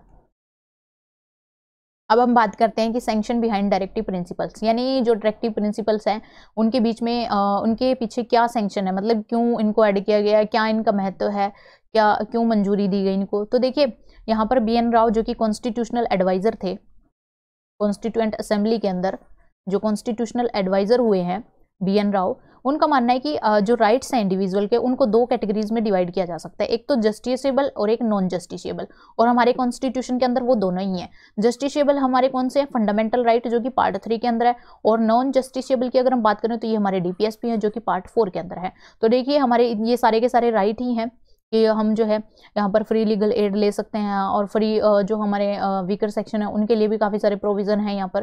तो इस तरीके से काफ़ी सारे प्रोविज़न यहाँ पर दिए गए हैं, कोऑपरेटिव सोसाइटी से रिलेटेड है। लेकिन एक यहाँ पर प्रॉब्लम है कि यहाँ पर ये है कि इनको आप जो है इनकी एनफोर्समेंट कराने के लिए आप जुडिशरी के पास नहीं जा सकते, यानी ये जो है राइट आपको मिल भी सकते हैं और नहीं भी मिल सकते, लेकिन फंडामेंटल राइट ये आपके पास है, इनके लिए आप जा सकते हैं। तो एक तरीके से दे सकते हैं कि आपके ये दो टाइप के राइट्स हैं। अब देखिए ये आर्टिकल 37 जो है वो कहता है कि ये जो हमारे प्रिंसिपल्स हैं वो कंट्री की गवर्नेंस में फंडामेंटल रोल प्ले करते हैं। एक तरीके से स्टेट की ड्यूटी बताते हैं, स्टेट की ड्यूटी है कि वो इनको अप्लाई करे, और एक तरीके से उनके ऊपर क्या है, ऑब्लिगेशन है, स्टेट के ऊपर ऑब्लिगेशन है कि वो इनको क्या करे, इम्पोज करे। एक तरीके से ये रियल फोर्स की तरह भी काम करते हैं इनके पीछे कि हाँ भाई आपने क्या करना है, गवर्नमेंट ने क्या करना है कि इनको एनफोर्स कराना है। अगर ऐसा नहीं करेगी गवर्नमेंट तो उसको जो है फिर अगले इलेक्शन में जब भी इलेक्शन होगा तो लोग उनको वोट नहीं करेंगे, क्योंकि गवर्नमेंट जो है वो अच्छे से काम नहीं कर रही है। तो ये चीज़ आप जो है देखते ही हैं, डेली न्यूज़ में भी आती है कि गवर्नमेंट अच्छे से फंक्शन नहीं कर रही है, इसलिए हम इसको वोट नहीं देंगे। तो आपने ये जो है अपने आसपास भी ये चीज़ें सुनी होंगी। अब देखिए अल्लाडी जो कृष्ण स्वामी हैं अय्यर, अल्लाडी कृष्ण स्वामी अय्यर, इनका मानना है कि कोई भी जो मिनिस्ट्री है और कोई भी जो गवर्नमेंट है वो इनको इग्नोर नहीं कर सकती, जो कि पार्ट 4 में जो प्रिंसिपल दिए हुए हैं इनको क्या नहीं कर सकती, इग्नोर नहीं कर सकती। अगर ऐसा करेगी तो वही बात है कि ये इलेक्शन के टाइम पर जो है इनको फिर क्या करना पड़ेगा, आंसर भी देना पड़ेगा अगर इनको इग्नोर करती है। तो ये भी बी आर अम्बेडकर का भी यही मानना है कि गवर्नमेंट जो है इनको इग्नोर नहीं कर सकती, क्योंकि अगर गवर्नमेंट अगर ऐसा करती है तो उनको जो है इलेक्शन के टाइम पर आंसर करना होगा कि आपने उस टाइम पर क्या किया था, कि अब हम आपको वोट क्यों दें, क्योंकि आपने उस टाइम पर तो कोई काम नहीं किया था। अब देखिए कि एक जो रीज़न यहाँ पर दिए गए हैं कि जो हमारे DPSP हैं उनको हमने नॉन जस्टिशिएबल क्यों बनाया है, यानी हमने जो है उनको फंडामेंटल की तरह, फंडामेंटल जो राइट है हमारे उनकी तरह उनको जस्टिशिएबल क्यों नहीं बनाया, यानी अगर इनको गवर्नमेंट पूरा नहीं करेगी तो हम कोर्ट में चले जाएं, तो ऐसा क्यों नहीं बनाया। तो देखिए ऐसा नहीं कर सकते थे उस टाइम पर, तो इसके रीज़न उन्होंने दिए हैं। जो हमारे फ्रेमर थे यानी जो हमारे फोर फादर्स थे जिन्होंने हमारा कॉन्स्टिट्यूशन बनाया था, तो उन्होंने रीज़न दिया है कि हमारी कंट्री के पास इतने ज़्यादा रिसोर्सेज नहीं है, इतने फाइनेंशियल रिसोर्सेज नहीं है, इतना पैसा नहीं है कि हम इतनी ज़्यादा जो पॉपुलेशन है, इतनी ज़्यादा जो आबादी है उसको इतने सारे राइट जो है वो प्रोवाइड कर सके। तो देखिए सबसे फर्स्ट रीज़न यही है कि हमारे पास जो है पैसों की कमी है, फाइनेंस की कमी है, और हम जो है इतने सारे रिसोर्सेज जो हैं वो लोगों के लिए नहीं लगा सकते। सेकंड जो है रीज़न उन्होंने दिया कि हमारी कंट्री के अंदर काफ़ी ज़्यादा डाइवर्सिटी है और काफ़ी ज़्यादा बैकवर्डनेस है, और उसको हटाने के लिए बहुत लंबा टाइम की ज़रूरत है। इसलिए जो है पूरी कंट्री के अंदर उसको अच्छे से इम्प्लीमेंट जो है इन राइट्स को नहीं किया जा सकता, क्योंकि अगर सारे के सारे लोग जो हैं इन राइट्स का यूज़ करने के लिए कोर्ट के अंदर जाने लगे तो यहाँ पर जो है क्या हो जाएगा, डिसऑर्डर फैल जाएगा। यहाँ पर कोई भी लॉ एंड ऑर्डर जो है यहाँ पर नहीं रहेगा। एक तरीके से सभी जो है वहाँ पर क्या करे जाएंगे, अपने राइट्स को एनफोर्स कराने के लिए वो कोर्ट के अंदर पहुँच जाएंगे। तो देख सकते हैं इतनी सारी यहाँ पर क्या डाइवर्सिटी और बैकवर्डनेस है। उसके बाद बात करते हैं थर्ड रीज़न के बारे में। तो देखिए थर्ड रीज़न कहता है कि हमारा जो इंडियन स्टेट है, जो इंडिया है, उसको अभी अभी इंडिपेंडेंस मिली है और अभी अभी ये न्यूली बोर्न हुआ है, और इसके ऊपर जो है काफ़ी ज़्यादा बर्डन है, और इसको अभी क्या करना है, ग्रो करना है। और अभी से इतना बर्डन इसके ऊपर डाल दिया जाएगा तो एक तरीके से हमारा जो स्टेट है, इंडियन स्टेट है, वो एक क्रश हो जाएगा। एक तरीके से उसके ऊपर काफ़ी ज़्यादा बर्डन हो जाएगा, वो क्रैश कर जाएगा। और अभी अभी जो है हमारा इंडिपेंडेंट इंडिया हुआ है, दोबारा से जो है वो किसी और के अंडर जो है गुलामी का शिकार हो जाएगा। इसलिए हमें जो है ऐसा नहीं करना है कि हमारी कंट्री के खुद के जो लोग हैं उनके बीच में ही ऐसी कंडीशन जो है पैदा हो जाए कि वो आपस में ही एक दूसरे से लड़ने लग जाएं अपने राइट्स को एक दूसरे से हासिल करने के लिए। तो यहाँ पर इस वजह से इन्होंने जो है ये जो डीपीएसपी हैं उनको क्या नहीं दिया, यहाँ पर इनको जस्टिशिएबल नेचर का नहीं बनाया, ताकि आप जो है इनके लिए कोर्ट में ना जा सकें। तो एक तरीके से इन्होंने क्या किया, इनको जो है कोई भी टिथ नहीं दिया, टिथ मतलब कोई भी पावर नहीं दी इन डीपीएसपी को।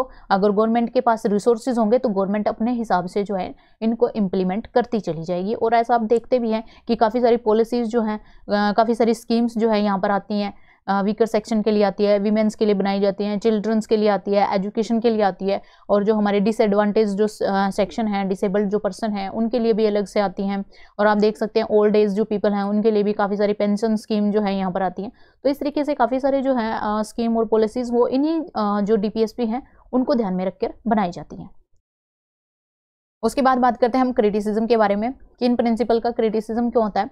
तो देखिए इनके कुछ रीजन दिए गए हैं कि यहाँ पर कोई भी लीगल फोर्स नहीं है, यानी ये जो है नॉन जस्टिशिएबल इन कैरेक्टर में, जो अभी हमने डिस्कस किया कि इनको जो है इनके एनफोर्स कराने के लिए आप कोर्ट में नहीं जा सकते। तो यहाँ पर केटी शाह का मानना है कि ये जो है प्यूस सुपरफ्लूइटीज हैं, यानी एक तरीके से जो है ये यहाँ पर सुपरफ्लूइटी की तरह काम करते हैं, मतलब ऐसे ही इनको सरप्लस के रूप में यहाँ पर दिया गया है, इनका कोई वैसे महत्व नहीं है। क्यों नहीं है, तो देखिए ये इन्होंने कंपेयर किया है जैसे कि एक बैंक में जो चेक दिया जाता है वो उसके बारे में कहा है कि उसको तभी पे किया जाएगा जब बैंक के पास रिसोर्स होंगे। इसका मतलब यही हुआ कि डीपीएसपी तभी फॉलो होंगे जब हमारे पास, हमारी कंट्री के पास या हमारी गवर्नमेंट के पास फाइनेंशियल रिसोर्सेज होंगे, पैसा होगा, तभी इनको इम्प्लीमेंट किया जाएगा। इसी वजह से इनको कंपेयर किया है ऐसे चेक के रूप में। ये बैंक का ऐसा चेक है जो तब पर पे किया जाएगा जबकि बैंक के पास क्या होंगे, पैसा होगा, यानी बैंक के पास रिसोर्सेज होंगे। तो इस तरीके से इन्होंने कंपेयर किया। उसके बाद नसीरुद्दीन का मानना है कि ये जो प्रिंसिपल हैं ऐसे हैं कि जैसे हम न्यू ईयर पर कोई रिजोल्यूशन बना लेते हैं, यानी 1 जनवरी को हमने रिजोल्यूशन बनाया कि हम जो है अपने नए साल को ये चीज़ इंप्लीमेंट करेंगे, ये करेंगे, और लेकिन वो 2 जनवरी को क्या हो जाते हैं, वो सारे के सारे रिजोल्यूशन जो हैं वो टूट जाते हैं। यानी जो हम संकल्प लेते हैं कि हम नए साल की शुरुआत में ये करेंगे, वो करेंगे पूरे साल, तो वो सारे के सारे रिजोल्यूशन क्या होते हैं, 2 जनवरी को टूट जाते हैं। तो इसी तरीके से जो है इन्होंने डीपीएसपी को भी इनसे कंपेयर किया है। उसके बाद टी कृष्णामचारी, इन्होंने जो है डीपीएसपी के बारे में कहा है कि ये क्या है, सेंटिमेंट्स का डस्टबिन है, यानी डस्टबिन जिसके अंदर जो है यूजलेस चीजें जो हम डाल देते हैं, वेस्ट डाल देते हैं। तो एक तरीके से उन्होंने कहा है जो सेंटिमेंट्स हैं उनको डस्टबिन में डाल दिया गया है, यानी एक डस्टबिन है सेंटिमेंट्स का। उसके बाद केसी वियर जो है वो कंपेयर करते हैं, डीपीएसपी को क्रिटिसाइज करते हैं। केसी वियर का मानना है कि ये मैनिफेस्टो है किसका, एम्स एंड एस्पिरेशन का, और ये सिर्फ जो है एक तरीके से क्या है, मोरल होमिली मतलब एक लेक्चर है, मोरल लेक्चर, नैतिक लेक्चर, सिर्फ लेक्चर दिया है, मतलब यहाँ पर सरमन, उपदेश दिया है, यानी इसका कोई महत्व नहीं है, ओनली ये एक हमारे लिए उपदेश की तरह है डीपीएसपी। उसके बाद सर आइवर जेनिंग, इनका मानना है ये क्या है, पियूस एस्पिरेशन, मतलब पवित्र एस्पिरेशन है, ये पवित्र एस्पिरेशन जिनका कोई भी यूज नहीं है, इस तरीके से इन्होंने इसको बोला है।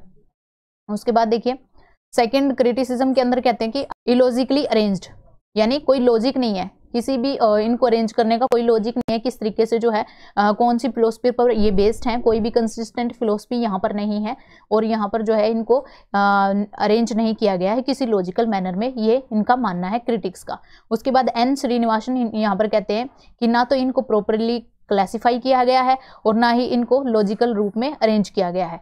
ये एक तरीके से मिक्सअप है अनइम्पोर्टेंट इश्यूज के साथ, इसके अंदर काफी सारे जो है अनइम्पोर्टेंट इशू हैं और इसके साथ साथ most vital economic and social question, काफी सारे इकोनॉमिक एंड सोशल क्वेश्चन है, उनके साथ जो है इन्होंने अनइम्पोर्टेंट जो इश्यूज हैं उनको क्या कर दिया, मिक्सअप कर दिया है।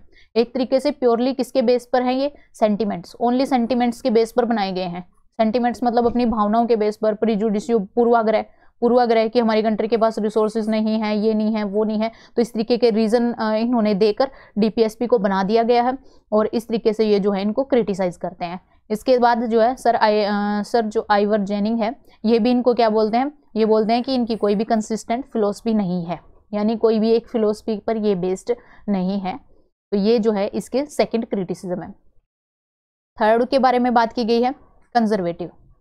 सर आइवर जेनिंग का मानना है कि ये जो हमारे डीपीएसपी हैं वो क्या है, एक तरीके से जो इंग्लैंड था 19th सेंचुरी में जो इंग्लैंड की पॉलिटिकल फिलोसफी थी उस पर बेस्ड है, यानी ये इंग्लैंड की पॉलिटिकल फिलोसफी पर बेस्ड है। हमारा खुद का इसके अंदर कुछ भी योगदान नहीं है, हमारी खुद की उस पर बेस्ड फिलोसफी पर ये बेस्ड नहीं है, इंडियन जो फिलोसफी है उसके ऊपर बेस्ड नहीं है, बल्कि ये जो इंग्लैंड के अंदर जो फिलोसफी अपनाई जाती थी उसके ऊपर बेस्ड है। तो उन्होंने एक तरीके से इनको बोला है कि ये एक फैबियन सोशलिज्म है विदाउट द सोशलिज्म, मतलब यहाँ पर सोशलिज्म नहीं है, एक जो है यहाँ पर क्या है, इस चीज को इन्होंने क्या बोला है, फेबियन सोशलिज्म बोला है। फेबियन सोशलिज्म जो है एक टाइप का सोशलिज्म था जो इस टाइम पर क्या हुआ था कि 1880s के टाइम पर जो है इंग्लैंड में, लंदन के अंदर यानी इंग्लैंड के अंदर जो है उस टाइम पर प्रचलित था। तो उस टाइप के सोशलिज्म को यहाँ पर फेबियन सोशलिज्म कहा गया है, जो इस टाइम पीरियड के दौरान यानी 19th सेंचुरी के दौरान पर जो यहाँ पर इंग्लैंड में था सोशलिज्म, उसको यहाँ पर फेबियन सोशलिज्म बोला है। और इन्होंने कहा है कि यहाँ पर जो है हमारी इंडिया के अंदर भी यही सेम फिलोसफी यहाँ पर फॉलो हो रही है, यानी इंडिया को ये क्या नहीं करता, ये सूट नहीं करता। और ये किस टाइम पर सूट करता था, ये जब ब्रिटिश यहाँ पर रूल करते थे तभी इसको सूट करता था, मतलब हमारे इंडिया के अंदर तभी ये फॉलो होता था। लेकिन आज की जो सेंचुरी है 21st सेंचुरी के अंदर ये जो है यहाँ पर फॉलो नहीं हो सकता, ये काफ़ी ज़्यादा कंजर्वेटिव है, काफ़ी ज़्यादा परंपरागत है, काफ़ी पुराना है, ये ब्रिटिश टाइम पर ही यहाँ पर फॉलो होता था। अब जो है इसको मॉडर्न टाइम में इसका कोई भी महत्व नहीं है। ये इस तरीके की बात जो है यहाँ पर की गई है। उसके बाद देखिए कॉन्स्टिट्यूशनल कन्फ्लिक्ट के बारे में बात की गई है कि ये जो केसी संथानम इनका मानना है कि जो डायरेक्टिव प्रिंसिपल है एक तरीके से ये कन्फ्लिक्ट पैदा करते हैं, किसके बीच में, सेंटर एंड स्टेट के बीच में, प्रेसिडेंट एंड प्राइम मिनिस्टर के बीच में, गवर्नर एंड चीफ मिनिस्टर के बीच में। अब सेंटर और स्टेट के बीच में वो कहते हैं कि सेंटर जो है वो क्या करता है, स्टेट को गाइडलाइंस देता है, डायरेक्शन देता है कि वो इम्प्लीमेंट करे। अगर स्टेट जो है उसको इम्प्लीमेंट नहीं कर पाता है तो क्या करता है, सेंटर क्या कर देता है, वहां पर स्टेट गवर्नमेंट को डिसमिस कर देता है और वहां पर प्रेसिडेंट रूल जो है वो अप्लाई कर देता है। ये हम जो है कई बार देख चुके हैं कि हमारे जो काफी स्टेट में जो है प्रेसिडेंट रूल जो है वो अप्लाई हो जाता है। उसके बाद देखिए कई बार जो प्राइम मिनिस्टर यहाँ पर बिल पास करते हैं, जो COM है काउंसिल ऑफ मिनिस्टर, और यहाँ पर जो लेजिस्लेचर है वहाँ पर बिल पास होते हैं, लेकिन प्रेसिडेंट क्या कर सकता है, उसको रिजेक्ट कर सकता है, क्योंकि अगर उनको लगता है कि ये DPSP को फॉलो नहीं कर रहे हैं और हमारी कंट्री जो वेलफेयर स्टेट की तरह काम कर रही है अगर उसको फॉलो नहीं कर रहे हैं तो यहाँ पर प्रेसिडेंट भी क्या कर देता है, उसको रिजेक्ट कर देता है। तो एक तरीके से जो यहाँ पर प्रेसिडेंट और प्राइम मिनिस्टर के बीच में भी कन्फ्लिक्ट हो जाती है और इसी तरीके से गवर्नर और CM के बीच में भी कन्फ्लिक्ट हो जाती है। तो यहाँ पर आप देख सकते हैं कॉन्स्टिट्यूशनल कन्फ्लिक्ट यहाँ पर पैदा हो जाती है। अब हमने ये सारे के सारे क्रिटिसिज्म देखे कि जो अलग अलग जो फिलोसफर्स हुए हैं वो आपस में क्या कर देते हैं, जो पॉलिटिकल फिलोसफर हैं वो आपस में क्या बोलते हैं कि इनको क्रिटिसाइज करते हैं। लेकिन इतना सब क्रिटिसिज्म होने के बाद भी, इतनी सारी शॉर्टकमिंग होने के बाद भी इनकी अपनी यूटिलिटी है, इनकी अपनी सिग्निफिकेंस है। अब हम देखेंगे कि इनकी जो सिग्निफिकेंस है वो क्या है। देखिए LM सिंघवी जो है वो एक एमिनिस्ट जूरिस्ट है, तो वो जो है उनका मानना है कि जो DPSP है वो लाइफ गिविंग प्रोविजन है टू द कॉन्स्टिट्यूशन, यानी अगर DPSP नहीं होंगे तो कॉन्स्टिट्यूशन एक तरीके से क्या है कि लाइफलेस है, यानी उसके अंदर कोई लाइफ ही नहीं है, एक तरीके से मृत उसकी तरह है। और अगर DPSP जो है, DPSP को इम्प्लीमेंट किया जाता है अलग अलग पॉलिसीज के द्वारा, अलग अलग जो है स्कीम्स के द्वारा, जब उनको इम्प्लीमेंट किया जाता है तभी एक तरीके से कॉन्स्टिट्यूशन को लिविंग यानी एक तरीके से लाइफ वहां पर मिलती है कॉन्स्टिट्यूशन को और एक वो लिविंग डॉक्यूमेंट बन जाता है। तो इनका मानना है कि जो कॉन्स्टिट्यूशन है वो DPSP के बिना अधूरा है, यानी लाइफलेस है। उसके बाद देखिए इन्होंने कहा कि ये कॉन्स्टिट्यूशन का स्टफ बनाते हैं, कॉन्स्टिट्यूट द स्टफ, जो कॉन्स्टिट्यूशन का पूरा जो है स्टफ इनसे ही बनता है, और एक तरीके से ये जो है सोशल जस्टिस की जो फिलोसफी है उसको भी प्रमोट करते हैं। देखिए इसी के द्वारा जो है सोशल जस्टिस यहाँ पर प्रमोट होती है, और वो हम देख चुके हैं, जो हमने सोशलिस्टिक जो प्रिंसिपल देखे थे उसके अंदर हमने देख लिया है कि जो हमारे सोशलिस्टिक प्रिंसिपल हैं वो किस तरीके से सोशलिज्म को बढ़ावा देते हैं। तो ये एक तरीके से सोशल जस्टिस को बढ़ावा देते हैं, जो पुअर पीपल है उनको भी साथ लेके चलते हैं, सबको इक्वल डिस्ट्रीब्यूशन की बात करते हैं, इक्वेलिटी की बात करते हैं। तो ये हम देख चुके हैं। MC चावला, जो MC चावला ये भी former chief justice of India हुए हैं।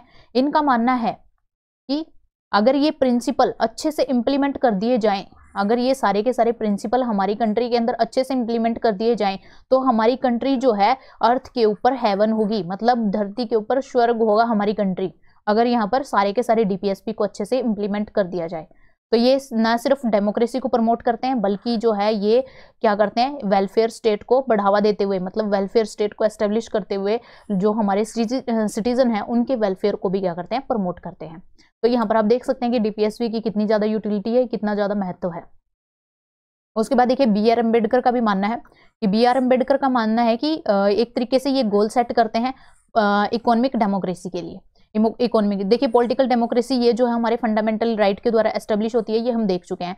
तो एक तरीके से जो हमारे DPSP हैं वो क्या करते हैं, वो जो इकोनॉमिक डेमोक्रेसी है उसको प्रमोट करते हैं। ग्रेनविल ऑस्टिन का मानना है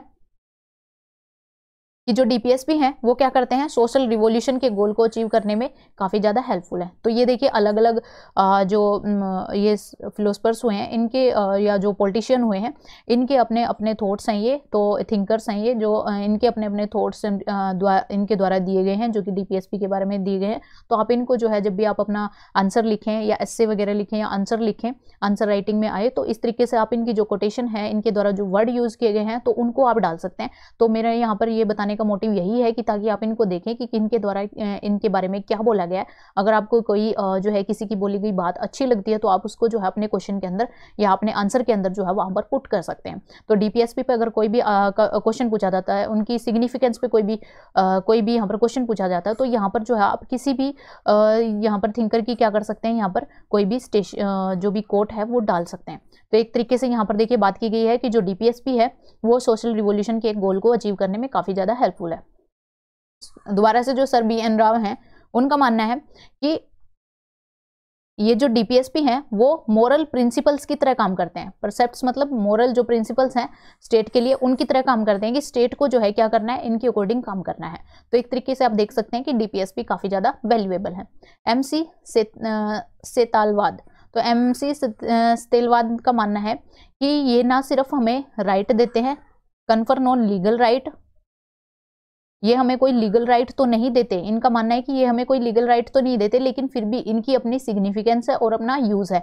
अब इनके जो है इनके द्वारा जो सिग्निफिकेंस बताई गई है वो भी देख सकते हैं। लाइक इंस्ट्रूमेंट ऑफ इंस्ट्रक्शन, जैसा कि 1935 का जो एक्ट बना था गवर्नमेंट ऑफ इंडिया एक्ट, जो कि ब्रिटिश गवर्नमेंट ने हमारे लिए पास किया था, इंडियन लोगों के लिए जो पास किया था, तो उसके टाइम पर आप देख सकते हैं कि ये जो इंस्ट्रूमेंट ऑफ इंस्ट्रक्शन थे ये जो DPSP हैं इन्हीं की तरह काम करते हैं। जिस तरीके से जो ये इंस्ट्रूमेंट ऑफ इंस्ट्रक्शन था वो गवर्नर और वहाँ के जो गवर्नर जनरल हैं उनको एक तरीके से उनके लिए गाइडलाइंस का काम करता था, इसी तरीके से जो DPSP हैं वो भी हमारी कंट्री के लिए और हमारी कंट्री की जो गवर्नमेंट है उसके लिए क्या करते हैं, एक तरीके से डायरेक्टिव्स का काम करते हैं, उनको डायरेक्शन देने का काम करते हैं कि गवर्नमेंट को किस तरीके से काम करना है। तो एक तरीके से ये क्या है, basic principle of new social and economic order, कि किस तरीके से हमने जो है नया सोशल और इकोनॉमिक ऑर्डर जो है वो बनाना है, तो ये उसके ऊपर बेस्ड है। उसके बाद देखिए useful beacon light for the court के लिए भी एक बीकन लाइट की तरह काम करते हैं, मतलब उसको जो है रोशनी दिखाते हैं कि कोर्ट को क्या करना है, किस तरीके से जो है लॉ को इंटरप्रेट करना है, मतलब कौन सा लॉ जो है वो अनकॉन्स्टिट्यूशनल हो सकता है, इनवैलिड हो सकता है। जो DPSP को जो है प्रमोट करेगा या अफेक्ट में लाने के लिए काम करेगा तो उसको वैलिड करार दिया जा सकता है, लेकिन अगर वो जो है उसको DPSP के अगेंस्ट जा रहा है तो उसको क्या कर सकता है, इनवैलिड भी बोला जा सकता है कोर्ट के द्वारा। तो एक तरीके से ये जो है कोर्ट को क्या देता है, जुडिशियल पावर को एक्सरसाइज करने में काफ़ी ज़्यादा हेल्प करता है कि जो कोर्ट है वो अपनी जुडिशियल रिव्यू वाली पावर का यूज़ कर सके। उसके बाद देखिए अगली सिग्निफिकेंस में वो कहते हैं कि जो DPSP है वो स्टेट को एक्शन लेने के लिए एक तरीके से बैकग्राउंड तैयार करते हैं कि स्टेट को कैसे एक्शन लेना है, किस तरीके की पॉलिसीज बनानी है, लेजिस्लेटिव में किस तरीके के एक्ट यहाँ पर लॉ पास करने हैं, और एग्जीक्यूटिव को जो है कौन से एक्शन लेने हैं, कौन से जो है यहाँ पर काम करवाने हैं। तो ये सारे के सारे जो है डीपीएसपी यहाँ पर बैकग्राउंड में काम करता है, डीपीएसपी को ध्यान में रखते हुए काम करते हैं, और जो कोर्ट है उसके लिए भी एक गाइड की तरह काम करते हैं। देखिए प्रियम्बल में हमारे काफी सारे जो हैं यहाँ पर कंसेप्ट दिए गए हैं, जैसे जस्टिस, लिबर्टी, इक्वलिटी और फ्रेटर्निटी, ये काफी सारी टर्म्स जो है वो हमारी प्रियम्बल के अंदर यूज की गई हैं। तो एक तरीके से जो है प्रियम्बल को भी ओरिजिनल बनाने का काम करता है, यानी प्रियम्बल के अंदर जो ये टर्म्स दी गई हैं उनको भी एक तरीके से ये क्या करता है, उनको प्रैक्टिकल वे में जो है इंप्लीमेंट करने में भी उनको काफी ज्यादा हेल्पफुल करता है। कौन? डीपीएसपी। अब देखिए इसके बाद देख सकते हैं हम कि जो डायरेक्टिव प्रिंसिपल हैं वो भी कुछ और रोल भी यहाँ पर प्ले करते हैं। तो यहाँ पर देखिए कि ये एक तरीके से स्टेबिलिटी लेके आते हैं और कंटिन्यूटी बनाए रखते हैं हमारी डोमेस्टिक और जो फॉरेन पॉलिसीज हैं उनके अंदर, किस किस स्फेयर में, पॉलिटिकल, इकोनॉमिक एंड सोशल, इन तीनों स्फेयर में ये हमारे क्या करते हैं, स्टेबिलिटी बनाकर रखते हैं, कंटिन्यूटी बना सकते हैं डोमेस्टिक के अंदर एंड फॉरेन पॉलिसी के अंदर। क्योंकि इससे जो है हमें एक तरीके से ये पता होता है कि हमारी कंट्री जो है एक वेलफेयर स्टेट की तरह काम करती है, तो ये हमारी लोगों की भलाई के लिए काम करेगी। तो ये किस तरीके के लॉ जो है वो पास कर सकती है और किस तरीके की जो है यहाँ पर स्कीम्स जो है वो यहाँ पर ला सकती है। तो ये हम देख सकते हैं। तो एक तरीके से यहाँ पर क्या बनी रहती है, स्टेबिलिटी और कंटिन्यूटी बनी रहती है कि यहाँ पर जो है किसी भी तरीके का ऑपरेशन नहीं होगा, लोगों का एक्सप्लॉयटेशन नहीं किया जाएगा। तो यहाँ पर ये चीजें काम करती है। ये एक तरीके से फंडामेंटल राइट के सप्लीमेंट्री की तरह काम करते हैं कि जिस तरीके से जो फंडामेंटल राइट हमारे जस्टिसेबल राइट हैं और ये हमारे नॉन जस्टिसेबल राइट हैं, तो जो राइट हमारे फंडामेंटल राइट के अंदर प्रोवाइड नहीं किए गए हैं वो हमारे डीपीएसपी के द्वारा क्या करवा दिए गए हैं, प्रोवाइड करवा दिए गए हैं। तो एक तरीके से जो वैक्यूम बन गया था फंडामेंटल राइट की वजह से, उसको ये क्या करते हैं, पूरा करते हैं। क्योंकि फंडामेंटल राइट हमें सिर्फ पॉलिटिकल डेमोक्रेसी को प्रोवाइड करते हैं, पॉलिटिकल राइट हमें देते हैं, लेकिन डीपीएसपी जो है वो सोशल एंड इकोनॉमिक राइट भी हमें प्रोवाइड करते हैं। उसके बाद देखिए ये एक फेवरेबल एटमॉस्फेयर बनाते हैं, किसके लिए, ताकि हम जो अपने फंडामेंटल राइट का पूरे अच्छे से यूज कर सकें। एक तरीके का ऐसा एनवायरनमेंट यहाँ पर बनाते हैं। और यहाँ पर जो है हमने देखा भी कि जो फंडामेंटल राइट हैं वो तो हमारी पॉलिटिकल डेमोक्रेसी को बढ़ावा देते हैं, लेकिन पॉलिटिकल डेमोक्रेसी का कोई मतलब नहीं है जब तक कि आपके पास इकोनॉमिक डेमोक्रेसी ना हो। यानी जब तक आपके पास पैसा ना हो, आपके पास पैसा नहीं होगा तो आप अपने किसी भी राइट का यूज नहीं कर सकते। आपके पास पैसा नहीं है तो ना तो आप अपने राइट टू हेल्थ का यूज कर सकते हैं, ना राइट टू एजुकेशन, ना राइट टू हेल्दी एनवायरनमेंट, किसी भी राइट का यूज नहीं कर सकते। तो इसलिए आपके पास इकोनॉमिक डेमोक्रेसी यहाँ पर होनी जरूरी है, सबके पास पैसा होना जरूरी है अपने नीड्स को पूरा करने के लिए, तभी आप अपने पॉलिटिकल जो डेमोक्रेसी के बारे में या पॉलिटिकल राइट के बारे में सोच सकते हैं। उसके बाद देखिए अगला जो यूटिलिटी है उसके बारे में हम देखते हैं।